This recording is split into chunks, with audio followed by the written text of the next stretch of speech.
नमस्ते दोस्तों, Indic divine channel पे आप सभी को स्वागत है। शक्तिपात यह एक आध्यात्मिक साधन है जिससे गुप्त शक्तियों का जागरण किया जाता है और आज हम इस वीडियो में इसी के बारे में आपको जानकारी देने जा रहे हैं। शक्तिपात एक संस्कृत शब्द है जो आध्यात्मिक ऊर्जा को एक व्यक्ति से दूसरे व्यक्ति तक संचारित करने की प्रक्रिया को संदर्भित करता है।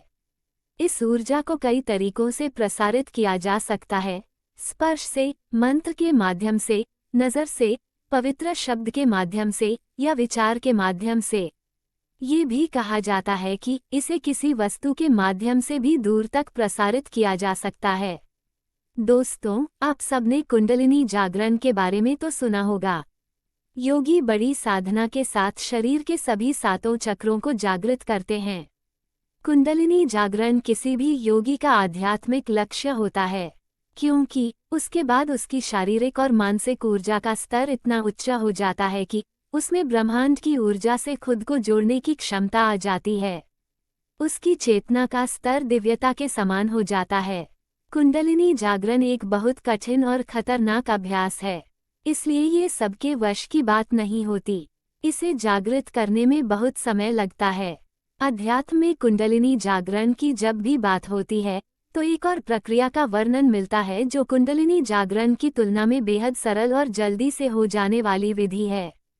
वह है शक्तिपात। शक्तिपात वह आध्यात्मिक प्रक्रिया है जिसमें एक गुरु अपनी आध्यात्मिक शक्ति शिष्य में स्थापित करता है या कहीं स्थानांतरित करता है। इसके लिए शिष्य को किसी कठोर साधना से नहीं गुजरना पड़ता, बल्कि शक्तिपात एक गुप्त मंत्र के द्वारा, मस्तक पर हाथ के स्पर्श के द्वारा, नेत्र द्वारा, विचार द्वारा या शब्दों द्वारा स्थानांतरित किया जा सकता है। इस प्रक्रिया के बाद शिष्य का कुंडलिनी जागरण तक हो सकता है। प्राचीन समय से यह विधि गुरुओं के द्वारा अपने शिष्यों को दी जा रही है। हालांकि ऐसा नहीं है कि शक्तिपात के लिए शिष्य में किसी प्रकार की योग्यता की जरूरत नहीं होती। शक्तिपात के लिए शिष्य को भी कम से कम कुंडलिनी जागरण के ऊर्जा को वहन करने जितनी क्षमता बढ़ानी पड़ती है, वरना उसका शरीर इस ऊर्जा को बर्दाश्त ही नहीं कर पाएगा।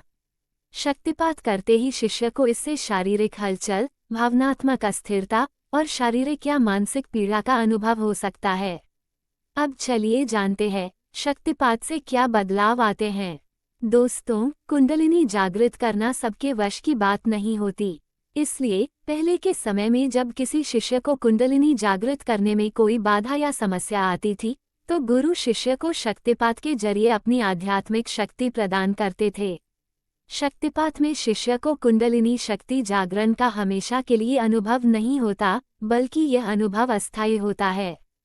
आप एक तरह से कह सकते हैं कि शक्तिपात शिष्य के सुप्त कुंडलिनी को केवल झटका देकर जगाने का काम करता है। हाँ, अगर शिष्य अपनी साधना से उस ऊर्जा को बरकरार रखने में सक्षम हो जाता है तो वह कुंडलिनी जागृत रख सकता है। शक्तिपात की दीक्षा के लिए गुरु और शिष्य दोनों को मानसिक रूप से तैयार रहना पड़ता है। ऐसा माना जाता है कि यह क्रिया तभी प्रभावी होती है जब शक्तिपात करने वाले गुरु ने भी इसे किसी और गुरु से प्राप्त किया हो। इसलिए इस प्रक्रिया के लिए एक उचित गुरु ढूंढना एक चुनौतीपूर्ण कार्य है। अब चलिए जानते हैं शक्तिपात का मुख्य लक्षण के बारे में। पहला लक्षण, साधक में भगवत भक्ति का उन्मेष होना तथा सभी प्राणधारियों को अपने अनुकूल बनाने की योग्यता होना। दूसरा, उसके प्रारब्ध कर्म समाप्त हो जाते हैं जिससे उनके बिना भोगे ही उसकी मुक्ति हो जाती है, और ऐसा तब तक होता रहता है जब तक शरीर रहता है। तीसरा, सुख दुख की परिस्थिति में भी आनंद की मुद्रा रहती है। चौथा, साधक पर समस्त शास्त्रों का ज्ञान प्रकट हो जाता है और उसे कविता रचने का सामर्थ्य प्राप्त हो जाता है। दोस्तों, शास्त्रों में शक्तिपात के लक्षण इस प्रकार से वर्णित किए गए हैं कि शक्तिपात होते ही शरीर भूमि पर गिर जाता है, कंपन होने लगते हैं, मन में अपार प्रसन्नता का उदय होता है और परम आनंद की प्राप्ति होती है जिससे रोमांच होता है। इस तरह से शक्तिपात से देहपात के लक्षण दृष्टिगोचर होने लगे तो ये जानना चाहिए कि शिव कृपा हुई।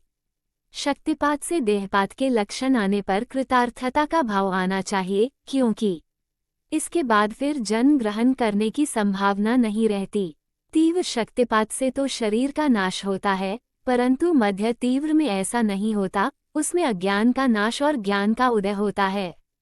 मंद तीव्र शक्तिपात से मन में विवेक के प्रति जिज्ञासा उत्पन्न होती है, सद्गुरु की प्राप्ति की इच्छा जागृत होती है।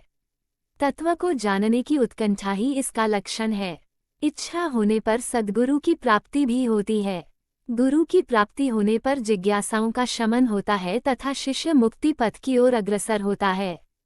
दोस्तों, शक्तिपात वही व्यक्ति कर सकता है जो अपनी आध्यात्मिक शक्तियों को एकत्रित करना जानता है। साधारणतः हाथ के स्पर्श से शक्तिपात किया जाता है। आधुनिक विज्ञान की भी यही मान्यता है कि हाथ के पुरुओं में विद्युत का संचार रहता है और अपनी प्राण विद्युत को दूसरे के शरीर में प्रवेश करके उसके शरीर व मन में परिवर्तन लाए जा सकते हैं। वे हाथ के स्पर्श व मार्जन आदि क्रियाओं से कष्टसाध्य रोगों का निवारण तक करते देखे गए हैं।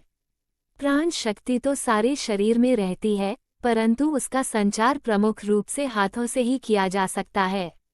सामर्थ्यवान गुरु के सारे शरीर में शक्ति की विद्युत का प्रवाह चलता है। जो भी उससे स्पर्श करता है उस शक्ति से लाभान्वित होता है। परंतु यदि उसका संचार एक विशेष विधि विधान और प्रबल इच्छा शक्ति से किया जाए तो उसका प्रभाव विशेष होता है। शक्तिपात जिन परिस्थितियों में किया जाता है, दोनों पक्षों की ओर से पवित्र और अनुकूल भावनाओं का आदान प्रदान होता है।